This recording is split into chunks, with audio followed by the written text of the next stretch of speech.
So 10 searches you should be using in Prospector Plus.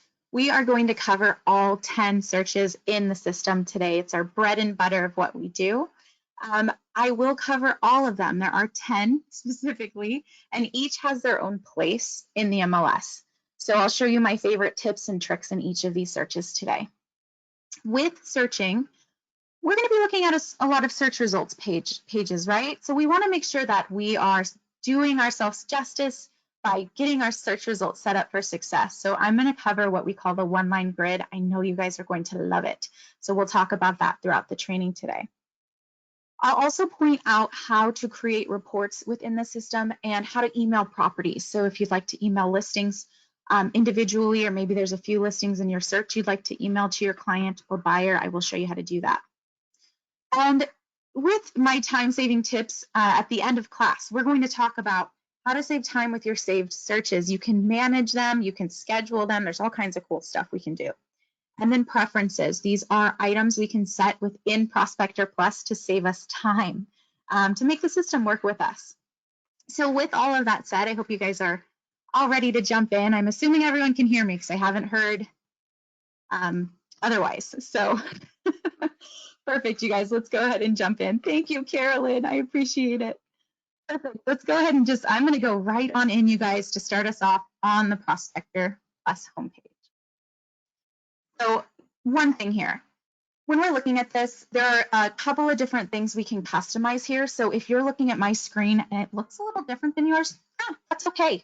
All of these modules, we can move them around, and you might have yours in different places. No worries.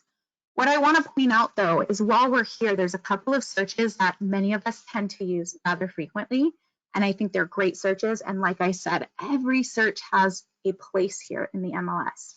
So I want to point out those two that you may see directly on your homepage before we dive into our searches menu. So up here at the top, you'll see this white search bar. Draw my attention over here. So you guys, in the search bar, listing numbers, it's called a speed search. So listing numbers pull through wonderfully, addresses, etc. Now, it's ideally to find something quick. So if you're typing in something that you know may be in the system, but you're not able to locate it, that's one of the other searches will come into handy. Now, at the top of my page, again, you guys, these modules, they move around. Yours may be in different places, but you all should have a listing locator module. And why I like this is because, hey, front and center, if I very quickly want to search for a listing by a listing number, if I know maybe the partial street address, I can plug in either the street number, the street name, and I can even use examples, for example, like maybe Serrano. Some folks I notice they spell it with one R. That's okay, you guys, we're human. We can use items like contains. So little things here I'm going to point out when we're searching. Just be mindful of these little boxes because they could absolutely change how your search comes out. Now, I love the listing locator. Again, I usually have it front and center on my homepage. You guys can move it wherever you'd like. I just wanted to point out real quick before we even dive into this searches menu, you have those two quick searches available. Again, they're called the speed search, and you should have a module somewhere on your homepage. You might have to scroll a bit. Listing locator. So two great modules to have front and center when you're wanting to pop in for a quick search. Now, today, I'm going to hover over the searches panel. We are going to start at the top of this list. I will cover the interactive map all the way down to agent office search. Again, you guys, many of these searches have different places for what we're looking for, and I want to show you my best tips and tricks in these searches as well so we can navigate them more efficiently and find what our clients are looking for, right? So today, let me start here at the very top of the searches. By the way, I get asked on hot sheets when we typically teach this class. If you guys are curious about hot sheets, I have a video. Happy to point you in the direction of where it's at. But think of hot sheet searches as a listing change search, so a good market watch search, if you will. Now, we're not going to cover those today because I want to show you how to drill down into these searches and find those properties for your potential buyers, right? So I'm going to start today interactive map. This is, you guys, one of the most powerful searches we have at our fingertips. It is amazing. The great thing about this search is typically when you guys come in here, you'll be greeted with a lot of pins and bubbles. And the great thing about that is that you are able to get perspective of what these listings are surrounding. So as I pan into the map, you can start to see the subdivisions and the parks and the freeway access and whatnot. I love getting that perspective here in this search. Now, this search in specific has so many bells and whistles, we could talk about it for a full hour. So to spare you guys, I want to get you through the other searches as well. We're going to kind of skim the surface on this search and get us set up for success today. And then if you're interested, you want to dive deeper, check out a mapping class. It's an awesome thing to dive a bit deeper on. So first things first, it's a Google map. So we all pretty much are acquainted with this. Most of the apps and the programs we use now use Google Maps. So we're all pretty familiar. In the bottom left corner, we have our map view, and we could also toggle again into the satellite view here. So I love this. I'm using my mouse to zoom in, you guys. I find that that's really, really clever for me, but you can use the plus and the minus here in the bottom right corner of my screen. See that? So I could kind of navigate that way as well. And to pan the map, I'm just clicking, left clicking and dragging. And that's how I pan. Now, if I want to get it back to map view, I do need to click on map view. So very important, if you ever find yourself navigating into satellite, be sure you put it back to map view. Okay. The other cool thing, you guys, about this search is as I start to narrow down my search criteria, I'm going to see that real time. But before I do a couple searching examples, I want to talk to you about a couple of other items here that could save you some time. One of the big questions I get asked, right when you come to the map, you see all these numbers, right? What are these numbers? What do they mean? Why are some green? You guys, simply, these are active listings on my screen that I'm seeing currently. But as I zoom out, you'll notice that some of the active listings get put into clusters, hence the numbers. So this one has 3 properties in this general area. If I continue to zoom in, we'll start to see those disperse.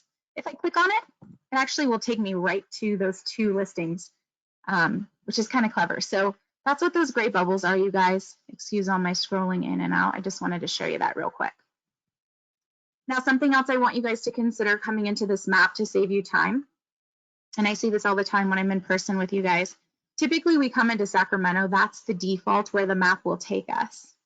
And well, we're not all working in the middle of Sacramento, right? So what I want you guys to do is come up to your search bar in the left-hand corner of this screen. I want you to type in, once you get into the map after today and you're exploring it, type in where it is that you're primarily doing your business. So if you're maybe in Central Valley, maybe you're in Stockton, type that in.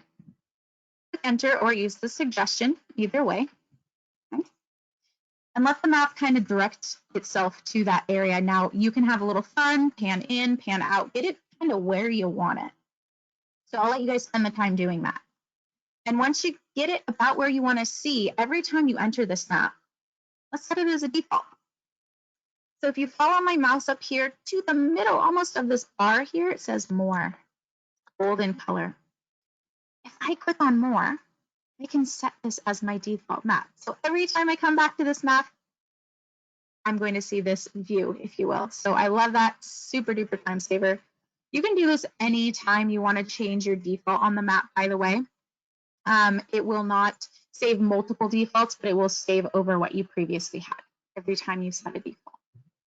Oh, just as so. And then it'll let you know at the bottom, hey, you've saved it. You can close out of this. You're good to go. All right, so the left-hand search bar. So I can come in here, address, listing number. You saw I typed in a city. Maybe I want to come up the hill a little bit more, the Roseville. Really quick and easy way to navigate and pan around on this map. As I want to start to search, you're going to see a search criteria bar. It's in the upper right corner. So let's start to pare down some searching examples here. How about we say, okay, well, let me actually remove this box here, just real quick. Click on the X. Now, right away, it's telling me that the map is currently searching at the top for residential properties with an active property type. These are some of those defaults or those preferences I spoke to at the beginning of class. So I'll show you how to kind of set these as well when you get in here at the end of class. But let's come in here and say, okay, well, I know I'm searching residential for my client today. I know specifically they don't want a condominium or a halfplex. They do want a single family. So I want to be sure I'm checking that box and clicking OK. I want you guys to look as I start to plug in some information here. The listings will start to pare down for me in real time. So it's under here, under the search bar. It says 540 mapped. Now let's come in and say, okay, well, my client's going to have a price point, right? So let's get that price point plugged in. I could type it in as so, or I could use the drop-down selection here and select whichever number is appropriate. Okay, we'll say my client today is a big spender, so we'll leave their budget open. A little fun, why not? Maybe my client says, okay, they want at least 3 bedrooms and at least 3 total bathrooms. Notice I always, and this is just a quick tip, you guys, I typically leave the through category blank on items like bedrooms and bathrooms because, hey, you might find them a bonus bedroom or a bonus bathroom, right? You never know. I could narrow it down by stories if I'd like. I can come in here and really leverage this form. Maybe they want a swimming pool. Select yes. Okay, it's warming up. Well, it was. Weather's a little wonky, huh? But you guys, I can come in and now see I have 123 properties over this map area that I'm searching. So that's amazing. I'm good to go. There may come a time when you're searching in the map where there's a field you'd like to search by and perhaps you don't see it listed here in this search panel. That is okay. I'll show you how to add it in very quickly here. So under the fields, when you have your search criteria open, actually, let me close out of this. Because you'll be coming in, you'll be looking at this view and you'll click search criteria. Once it opens up, you can select fields here on the left, and this will allow you to customize this full list of fields so you can actually search for what you're looking for. Now, I could come and use the find bar if I know the specific field. For example, maybe I'm wanting to search by solar or electric is a good one. I can add it in. I also have the ability, you guys, to come through this whole list of residential fields and add in specifically the fields you want to search by. So it's pretty cool. You can customize the search form, make it your own. Once you add in the field, so for example, let's do electric. We're going to click that once we have it highlighted. And we can come in here, you guys, move things up or down in our search form if we'd like. I'll let you play around with that. Make sure you save this. Every time you save this, you have your updated fields. There's my electric field now. I can come in and search by that. Okay. So yes, super customizable search form. If you're not seeing what you're looking for here, no stress. Chances are you just add it in using the fields here.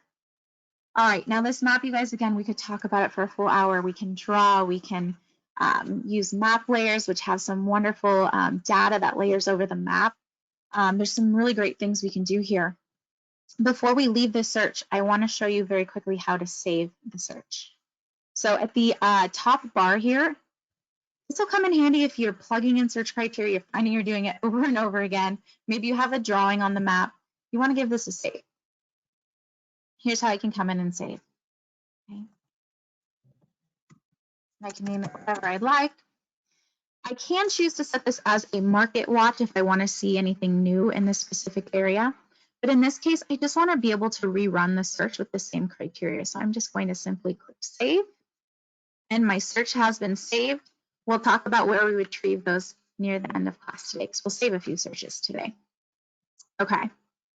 Great, guys. Let's go ahead and go on down the list here. I want to talk about the quick search. This is one of the most commonly used searches. The idea behind the quick search is that you have limited fields to search by so that you get to what you want to find quickly, right? So there's not a lot of scrolling on this first section here under general criteria. Let's go through the list. We can search by property type. And again, notice my residential box is pre-selected for me. I'll show you how to do the same in your preferences at the end of class. I can search by property subtype. If I leave this category blank, then I'm going to pull through all residential property subtypes. I can search by status. By any special listing conditions, you guys, these will be anything, for example, short sale, bank-owned properties, etc., court contingent. You'll see those under special listing conditions. I can also search by areas and districts within the quick search. Now, if you're searching a area such as Rockland only has 2 areas. I can type in Rockland, I can select East, and I can select, oops, add public typer. Then I can select West, and I'm good. But if you're coming into the quick search and you want to search a bigger area, for example, what if I want to search all of Sacramento County? Let's delete that. And let's use the paper with the magnifying glass option. This will pre-fill those areas and districts a bit more efficient for me. Maybe I say, okay, well, I want to search all of Sacramento County today.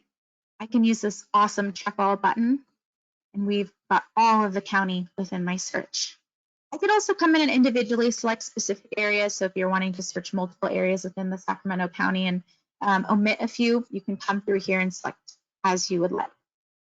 But once you get it how you like it, you'll click OK and check it out. All those areas are in my search. Perfect. So I could come in and I can also start to narrow down by price, minimum, maximum. Year built, I can search by bedrooms and bathrooms, garage spaces, living area, and lot size by square foot and by acres. So again, these little tiny boxes, or these radio buttons, if you will, as we like to call them, these are, really important. So be careful if you're wanting to look by square foot. Make sure the square foot is selected. Okay, perfect. All right, you guys, a couple of things here before I back out of this quick search. The quick search does have the full additional criteria for whichever property type you have selected. So in this case, I've selected residential. I'll see all of the additional criteria for residential properties, meaning I can see the most common features like horse properties, swimming pool, stories, etc., all the way down to dual master sinks, walk-in closets, all kinds of different property features. Typically, when I'm in the additional criteria, and in general, I like to just remind myself that less is typically more. The less you plug in to your search, the more results you'll get back, right? All right, guys, perfect. So I'll let you explore additional criteria. For each property type, they do vary. Example, a land additional criteria will be different than a residential, right? So explore that. Just be mindful when we talk about preferences and I have you select your most common property type you search, that you only select one, because I don't want you guys to have your additional criteria grayed out at the top. All right. So that's your quick search. Here's the save button at the top. You can absolutely save this. And moving on down the list, here's my standard search. Okay. So initially, this looks almost like the quick search, but the standard search builds upon the quick search with some additional fields I want to point out today. So at the top, residential, again, pre-selected for me. Love it. I know it seems silly, but it does save you time. Property subtype, I can search by status. Again, I can search by areas and districts, by price, year built, beds and baths, garage space, living area, and lot size. Now, after that, check this out. I can now search by city name. So if you're wanting to search all of Roseville, for example, you could type in just Roseville and you'll get the whole city. I can search by zip code or zip codes if I'd like. I can even search by subdivision. A quick tip on subdivisions, if you are opting to type in a subdivision name here and hopefully locate it, be mindful that the subdivision is something that's hand typed in by the listing agent. So there's a little margin. We're all human. Maybe we spelled it, we had a typo. So again, use contains. And if you really want to pare down a subdivision search and get the most accurate results, truly check out that interactive map. It's incredible because you can get right over that subdivision. Right, now in the search, I can also search by sub-districts, by counties, even school counties and school districts. Status date and change date, I can search by structure, price per, and lot size, price per square foot, and acres. I can search by listing agent, by buyer agent, listing office, and buyer office. And something very clever I can do here in the standard search is I can search for public remarks. Now, what are the public remarks? Those are the outbound marketing words or remarks about the property that describe it in all those creative ways, right? This is something that we could search if we're looking for something about outside of the box. So keywords, buzzwords will fit in here. So if, for example, I'm looking for a fixer-upper property, is there a way to search for that under additional criteria? Yes. But I will tell you that many agents like to market this in their remarks. So again, if you're looking for something special, it won't hurt to type in fix or fixer-upper, right? And all those keywords, you guys, if I separate them by commas, they mean or. So I will search the MLS for public remarks, looking for fix, fixer, fixer-upper, contractor's dream. You guys, I've seen some really creative handyman special, right? So you can find different things within the public remarks by using those keywords, separate them by commas. I can also search for private remarks, so anything the agent communicated privately to us in the system, we can search for that as well the same way. Buyer financing days on market, cumulative, CDOM, cumulative days on market. Again, this pretty much wraps up the standard search form. It's amazing. I come in here quite often, and I, sometimes I'll just come straight down to the zip codes because I know it's there and quickly start my search, for example. So sometimes the fields in the standard search come in handy. Here's my save button for the standard search. So if I start to plug in criteria and I'm doing it over and over again, just save the search. It'll save you time. We'll go over the save searches and recent searches module near the end of this class. All right, custom search. So what is a custom search here in the MLS? Well, ideally, you're able to customize this search form to the fields that you want to see, so to your liking. No agent's custom search will look the same, right? Because we do come in and we customize this. And I'm going to show you guys how to do that. So if I come up to the upper right corner of this page, you'll see Revise Custom Search Setup. I'm going to give that a click. Now, we are going to see this page a couple of times throughout the training today, so you'll get a little bit of exposure. But what this page is showing me is on the left side, I have the available fields I could add into my search form if I'd like. And on the right side are all of the fields that we just saw on my custom search form. So let's add in a field, for example, maybe I want to search by lot, and I want to be able to search by subdivision. I click on the field, highlight it in yellow, and then I'll click about where I'd like to see it at the top of the page. Maybe that works for me today. Hey, if you want to put it down below, that's fine too. And you're going to add. Be careful that you click add, not at all. And be mindful of the remove all as well. Don't ask me how I know. Now, once you guys get everything how you'd like to see it, you could come in here and say, for example, right away, I want to be able to search by address at the top of this form. I could move that up. And I can play around and kind of get this more custom to my liking. And once I get it how I like it, I'm going to save it in the upper left corner. This will save my custom search form.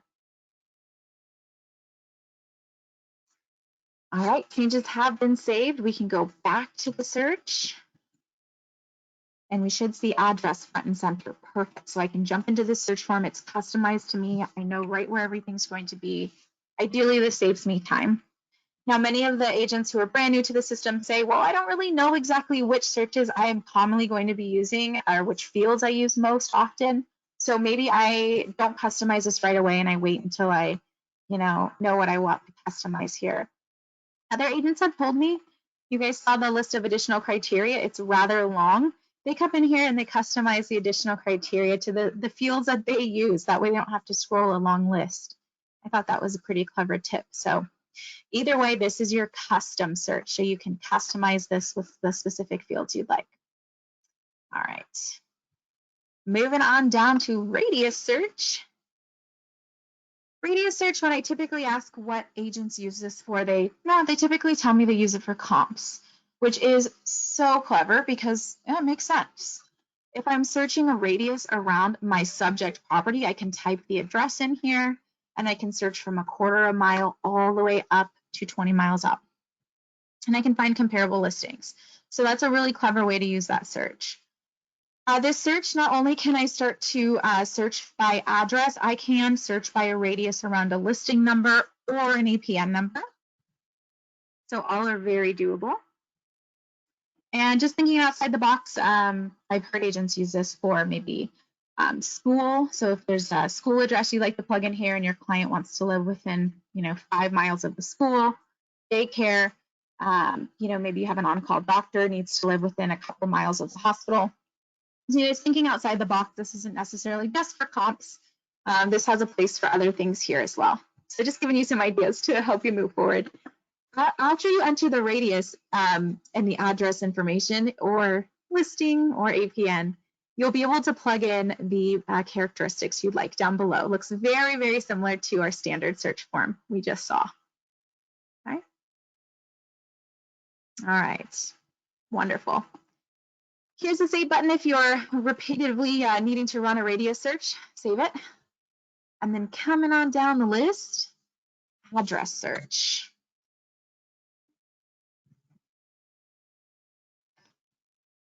All right, so you guys, the address search, I love this search. It's very clever. I'll give you some examples here. So what I love about this search is not only can I come in and run a search for one address, you can see that spot here. So I can plug in the address, the direction if I know it, the street name, and the suffix if I know it. Okay, and I can pull that through. I can also do that for additional addresses. So it's so teeny tiny, it always gets overlooked. But under address, if you click on additional addresses, check this out. If you're doing a buyer tour, this is going to come in handy because you can start to plug in stop 1, stop 2, stop 3, type in the address, stop 4, etc. And once you can actually type in up to 10 addresses at one time in this search here. Once you get everything typed in, you can click OK, and that will input those additional addresses, into your search. Now, I'll give you another example because I've heard this from many agents over the years, so I think it'll apply. As I said, typically in the MLS, we know less is typically more, right? Less fields equal more results. Now, sometimes we might not know all the fields. Sometimes our clients are very vague.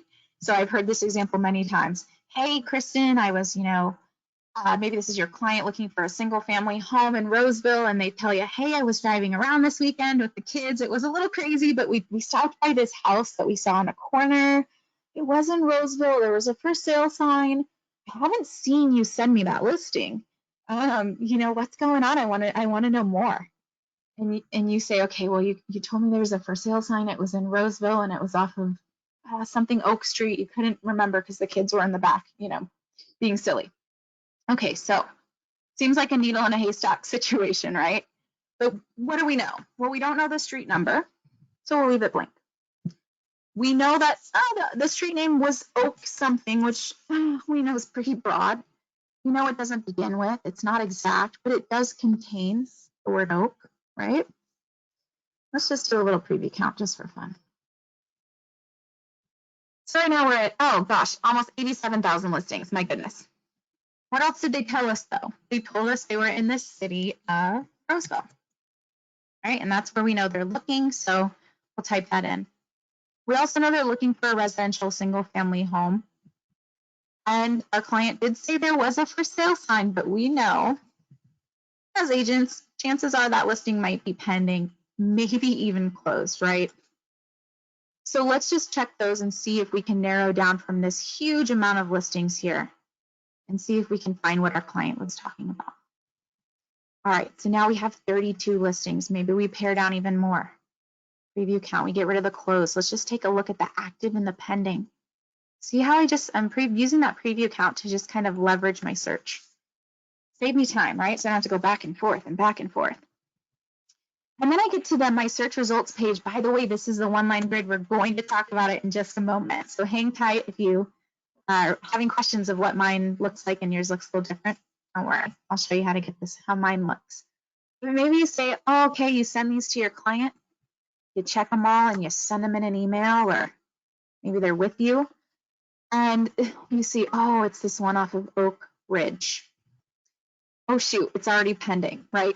So you can communicate that to your client, and then your client doesn't think you're not sending them something, right? Because we know the market moves so quick. And that's really my example of how you can find, you guys, a needle in a haystack with a very limited information, just leveraging the right search to do that. All right, you guys. So if I wanted to, could give this a save from my search results page. If I save it from here, I'm not going to save what I see. I'm simply saving my search criteria. So be mindful of that. If you would like to save exactly what you see here, you can always check however many listings you'd like to save, and you can add those to carts. And carts are essentially virtual shopping carts, right, with all of the properties that you're searching and putting in here. Okay. Quick tip. All right, let's head on down this list, listing number search. This one, you guys, is pretty straightforward, right? You're looking for a listing number, you come down to the listing number search. A couple of different ways you can enter the listing numbers to get the results you're looking for. This way is to enter the listing numbers, separate them by commas, okay? And then the other way is to use the selection boxes here. So maybe you're doing, again, a buyer tour. So stop 1, stop 2, stop 3. And I know your listing numbers will not look like mine. For the sake of time, I'm just typing in some quick numbers here. But you guys, you'll come in here. If you want these to sort as your stops are entered, this little sort result is entered box. That way, stop 1, stop 2, stop 3, etc. will sort correctly for you. All right. APN. We do have a search. You're able to pull in listings by APN or assessor parcel number, the tax ID number, identified number with the property. Big thing here, you're pulling your APN in. Be sure you're selecting the county that APN number is located in, because that is the big ticket to get you to where you want to go. Other than that, you guys, the APN search might not be something we'll use often as agents. Maybe you have a commercial property, you have an APN on, you can look up here, but appraisers use the system too. So there's a search available for APN. Last 2 searches, and then we'll cover our search results. Open house and agent office. Let's go into the open house. All right, super. So I can search for open houses with an upcoming 15 days notice. So what I can do here is I can use either my keypad to type in the numbers, or I could just simply use the calendar, which is my favorite. And maybe I say, okay, this weekend, my buyer wants to look at some open houses. And I'm just going to, again, use the calendar here to select the 16th and the 17th. I can adjust the time, so maybe you want to just adjust, hey, 11 a.m., starting at 11 a.m. on Saturday until 12 p.m. on Sunday. You can adjust your times. And then you can come in and plug any criteria specific to what they're looking for. Maybe it's a specific beds, baths, area. And once you get all that plugged in, let me show you what an open house results page will look like. So this is called your open house display format, and I love it because it's designed specifically to display the things that open houses are trying to show us here. So in this case, this is an in-person open house, comment, well, in person, and then you can see directions. I love that you can read the comments here, so if there's anything like serving wine and cheese, you can hit that one up first. No, I'm just kidding. But yes, you have all of the nice open house features to look at here. Again, you could come in and check these, perhaps send them, email them to your client, etc. All right, perfect. Last but not least, agent office search. So there may come a time when you need to search for another agent in the system. Maybe you have a deal with them, maybe you're closing a property with them.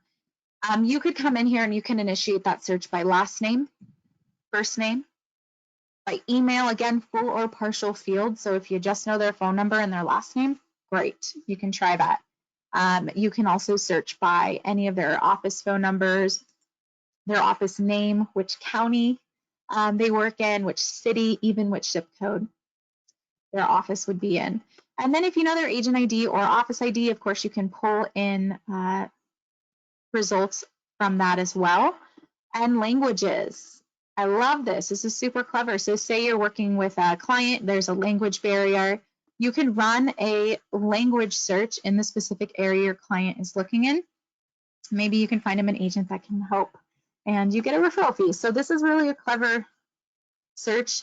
That is a good reminder too, if you guys speak an additional language.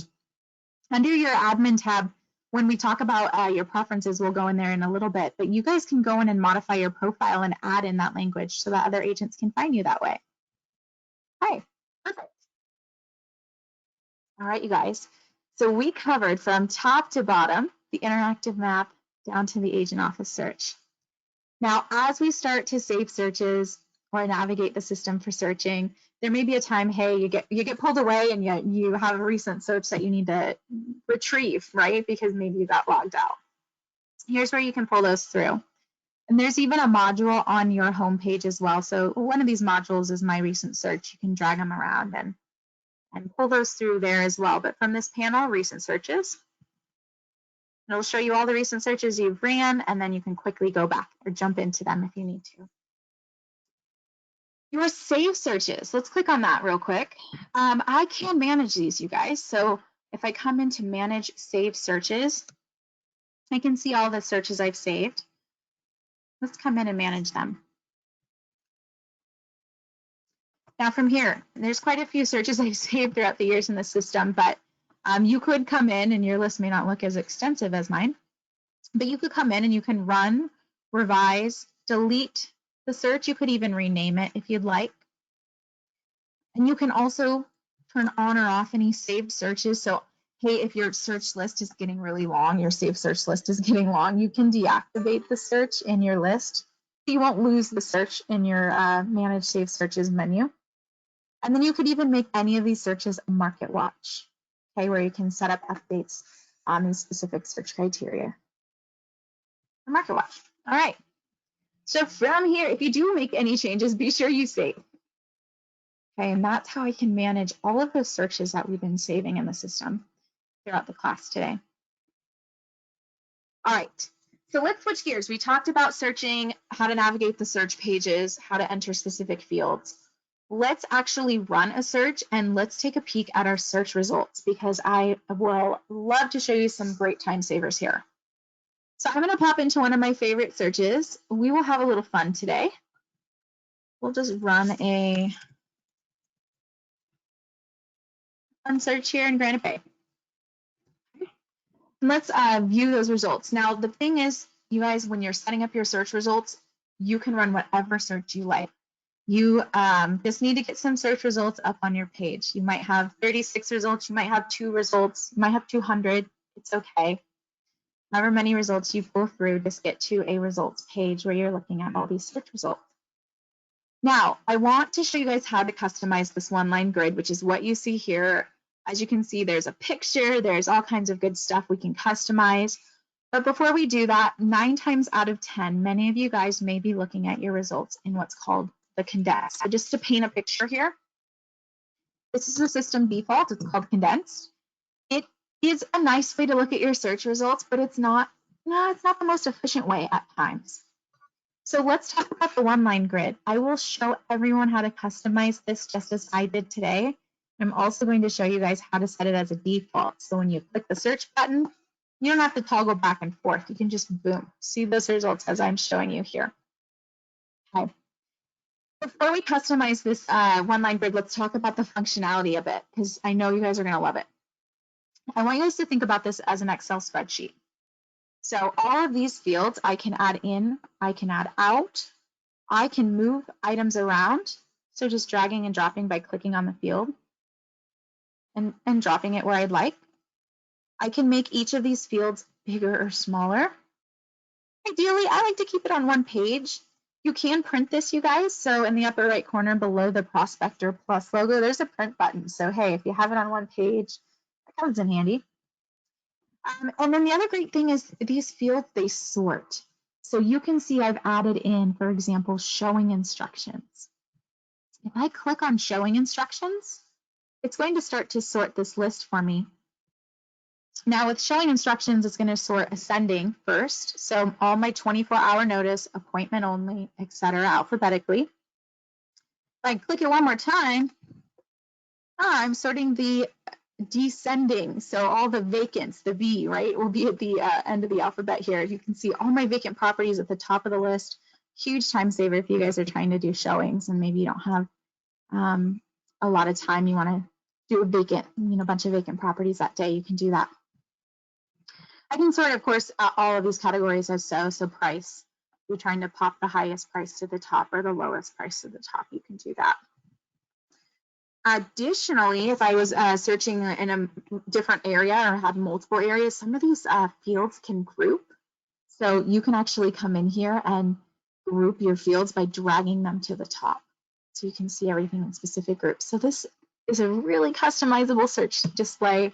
I want to show you guys how to customize the top 3 things that I find all agents find beneficial. The photo, right? That's the big one. And then getting the private remarks in here so we can see these right away. And then even maybe the showing instructions. So you don't have to scroll through a listing detail page and find all that information kind of scattered throughout this page, right? You can actually, instead of coming down here and, oh, shoot, my buyer is not pre-approved. I can't show them this property, right? So I know it's a silly example, but you guys can see why it's really beneficial to have this stuff front and center. Because right away, I knew, hey, that my client doesn't qualify, I can remove it. Boom. At the end of the grid too, everyone will have quick links to property history, to tax information. So this is that APN number you would be clicking in the listing detail page we were just in, but you can get it right here. So super quick and easy. I can see where the property is on a map. So if I need some perspective, where the cross streets are, where the shopping centers are, I can see a list of photos. I can also just click on the thumbnail photo for that as well. It opens into an additional tab for me. Okay, my goodness. Not a shabby property to look at, huh? I could also, you guys, and it depends on the listing agent if they've uploaded virtual media, but I'll see that here. And same goes with attached documents. So if there's any attached docs that your listing agent's uploaded, they'll be handy here with the paperclip icon. So yeah, this grid is amazing. Let me show you how I customized it with the top 3 fields here. And I'll let you guys run with this and make it your own after today. So customized grid, you remember, must be in your one-line grid search results display. So you've run a search, you've toggled into this display here. Now let's customize. All right. So hey, this might look a little familiar, kind of like our custom search setup, except this time we're customizing what we see on our search results page. So how did I get all those fields over, and what are they called? What are the fields that I find, again, all agents love to add into their grids? Well, let me show you how I got them in. Everything's alphabetized on the left side. So you'll find your fields. First field, let's add in the thumbnail primary picture. Now, all of my fields are at the bottom simply because I just moved them over. But you'll see, again, alphabetically, all these fields will be scattered in. Thumbnail primary picture is the first one. That's that photo. Give it a click, highlight it in yellow, click about where you'd like to see it. Does not need to be exact. And then click add. Second field is the private remarks. So you can see anything confidential right from your search results page. And then again, click add. Showing instructions, last but not least, it's so handy to see those front and center in my search results. And I'll click, we'll put them below private remarks. Add. Now with the custom search setup, same idea here. I could come in and I can move fields up or down. Be careful of the removal. I can even remove fields, just again, be mindful. And then you can give it a save, okay? Now what I did was I customized my residential search results grid. If you're running a search result for lots and land, residential income, you'll separate or you'll customize those separately. Okay. All right, so we've saved. Let's go back to the list. Let's check out what we've done here. Cool. So I can come in and, as I said before, I could drag items around, kind of move things and adjust things how I'd like to see it. But you guys, this is your one-line grid, so you can customize, add, remove fields. I set you up with success for the top 3. So thumbnail primary picture, Showing instructions and private remarks are what we had added today. Okay. All right. Now, since we're here, let's talk about emailing and reports. And then we'll wrap up with those preferences. So to email properties, maybe I have a whole list selected here of all 36. Maybe I've only selected a couple. Okay. And I want to come in and send these to my client. Just on the fly, I ran this search and I know that they're going to love these properties. So I've selected them here. And then I'm going to click email at the top of the page in this blue bar. Okay. Now, once I click email, I'll be taken to this page that says, okay, well, here are your email options. Which report would you like to send your client? I love the client summary. If I have some time, I'll show you what this looks like. It's an awesome report. But you can choose from all the other ones you saw on the drop-down menu. There's a ton. So absolutely choose which one you like best. And then you can click submit. A pop-up window should come into play here. You'll type in your client's email. Not your email. I'm my very best client, though. All right, so we'll send this to myself so you guys can see what it looks like. So client's email goes there. Your email, of course, will by default pull through. I've actually come in and customized my subject line and my note. This is super time saving. I'll show you where to do that in your preferences when we jump in there in a minute. But your new home's come. I've got my note typed in. I'm ready to go. Hey, branding comes from the system as far as your DRE, your contact information. So you'll notice they don't have that here. So it's going to come through automatically for me. And then I get to send it right at the top of the page. All right, so the email has been sent. I can close out. Just heard my email go off, so we'll check it out here. Let's see what it looks like. All right, here we go. So here's what the email looks like. Again, I've got my subject line, I've got my body. My branding did pull through as I told you it would from the system. And they can view the listings or listing that you sent them. In this case, I sent them a couple. In a client summary report. So if they're on their phone, this is why I really like this, because it kind of puts a little chunk of information about the property. It gives the ability to tap into additional photos. But if you're sending multiple properties, this is a really nice and a friendly way to send if your client's using their mobile device to look at these properties. You also have your branding here as well, so just to point that out. All right, guys. So that's emailing properties. That's what an email will look like with the client summary I have selected as an example. And then if you wanted to make reports, let me just show you a few of my favorites. So for this example, I'm going to make a report on one property. We'll do this one off of Brandy Circle. Okay.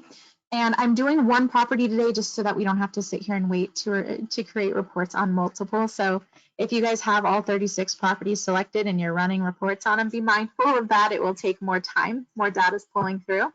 So we'll just do this one here off of Brandy Circle. Let's check out my favorite reports. There are so many, so I encourage you guys to explore after today. But let's check out the Agent Full Printer Friendly. I like that one. We did look at the client summary via email, but this is what a client summary will look like. So let's check out the client showing. I love that one. And then there's some report flyers as well. I'll let you guys explore these. But let's just check those three and run those reports. All right. So as these reports populate here, we've got 3 being created. These will pull through in a PDF. So you'll see here in a minute when they pull up on my screen, I can print this off directly. I'm able to email this if I wanted to. I could save this. Okay. So here's my Agent Full. This is the printer-friendly version, so it's not glitzy and glammy. It's not very colored, but it gets the point across. This has all of the confidential remarks as well because this is specifically for agents. So you'll not see any branding on this, but you'll get all that good agent-only information. Okay, so it's about 3 pages. The client showing, I love to show you guys this because I was able to use something similar on my last house hunt, and it was super handy. So as a buyer, I appreciated it. You can actually print out a client showing report, which will show, of course, some details on the property, the front photo of the home, and approximately where it's located on a map. But what's really handy about this is you can take this with your buyer and they can jot down notes. So do you like this property? Definitely, somewhat, not really, not at all. Any comments they'd like to jot down, maybe something that they, wanted to get a question answered on, or maybe they want to say, hey, I really love that one. Let's write an offer. Below the comments as well as your branding. So this is, of course, something you could share with your clients. This is a flyer. This is just one example, you guys. There are probably a few extras you can check out, but here's one just to give you an idea of what that looks like. Okay. All right. So those are some of my favorite reports in the system. I'll let you guys again explore all the others. There's truly so many great reports here. But again, from any search results page, you'll see that reports button. You'll be able to email properties. And as a reminder, if you save from this page, you're saving your criteria, not what you see here. You want to save what you see here, you can check those and add them to a cart. All right, let's wrap up with preferences, you guys. And any questions that may have come up, please don't hesitate. I'm happy to get them answered. Under the admin tab, you'll see your preferences. Now remember, these are items we can set to make the system work with us to hopefully save us time. So in lieu of that, let's cover the preferences that we discussed today. So we'll come full circle. We did talk about searching. So the big one I want you guys to select here or consider selecting under your searching default is to make sure that your search results display format pulls through by default into that awesome one-line grid search display. That way, when you run a search, you don't have to toggle back and forth. The system will just put it in that display you'd like to see. The other big one here, a couple of them actually, preferred search counties, I typically leave this blank. I've had a couple of agents put the county they work in, for example, and then they go to run a search outside of that county and they don't get results because they don't see this pre-filled in their standard form way down at the bottom. So I typically suggest we leave this blank. Remember, if they're defaults, they're supposed to save us time, not hold us up. The default size measurement, though, if you guys are working in an area that's more, in the city, you want to search property lot size by square feet, you can do that. You can also have it select acres for you by default. Absolutely your call. Property types, remember that box checked at the top of the list that searches that property type by default for you. I had residential selected. Do select your top searched property type. It'll save you time.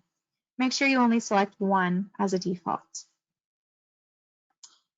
We did talk about email defaults, so let me open my email defaults up here for you before we talk about mapping defaults. Email defaults are pretty short and sweet, and I do suggest this is such a time saver for most agents to come in here and get this done. You can select the email report format that you want to pre-populate for you, but remember, when I showed you how to send an email, I showed you all the other options that were still there. This one just simply pre-populates, and I love the client summary. Super handy. I also have my subject line typed in, your new home's from. My name, I learned this from an agent, and their phone number they had typed in. And I said, why'd you do that? And they said, well, if it goes to junk mail, I want them to know it's me, right? So I thought that was clever. I stole that from them to share with you guys. All right, the other thing is blank copy. Yeah, I'd like to see a blank copy of what I'm sending just in case my client calls me and is referencing an email. I want to be able to see that email too. Default email note, keep it short and sweet and to the point. This is just saving you from having to type it in every time, right? All right. Last but very not least, map defaults. We did go into the map today. A couple of defaults here that could save you time. The first is that you'll notice when we went into the map, all of the active properties, the green pins, displayed by default for me. This was because I search by default active listings. I have that set to yes. I don't choose to have the others come in because I typically am using the search to look for properties for buyers. But if you're an agent, maybe coming to use the map for comps, no, you can select each property status that you'd like by default. You can even select the days back that they'll default pull. So if you're pulling in closed properties, they'll default pull, in my case, 60 days back. I can adjust this, but again, it saves you time. And to show hide pins on the map, this is something I do have selected. I find it's rather clever. It keeps the map clean. So when you initially saw my map, you saw there wasn't any pins or bubbles. It was clean. I could see where I needed to go. I love that default. I check it here. And then what I do is I save all of these. Every time I come in here, I give it a good save. Real quick, I'm just going to go into this map just so I can show you what I mean. So because I have that default set to hide listings by default, even though I have 230, I have a nice clean map view. So if you do select that as a default, just know when you're ready, you can show your results here at the top of the page as so. All right, wonderful. So we talked about quite a bit today. Again, I did record this session, so we'll get a copy probably around lunchtime today. But from top to bottom, we covered a couple of great searches on your homepage, the speed search, the listing locator search. We talked about the interactive map, the quick search, the standard custom radius, address, listing number, APN, open house, and agent office search. My goodness, a lot of searches. But they all have a special place in the system. So hopefully you guys got some good nuggets of information today. Then we went in and we talked about emailing and reports. And last but not least, of course, those preferences to save us time. So if you guys have any questions for me, please, now's a great time to get those answered. I will get my contact information up for the department here. If you guys need anything, don't hesitate to reach out to the training team. We're very happy to assist. We always appreciate you guys joining. We always appreciate your engagement and your feedback. Thank you so much, truly. I hope you guys have a good week, and maybe I'll see you at the next webinar. Take care. Thank you, Carolyn. I appreciate it.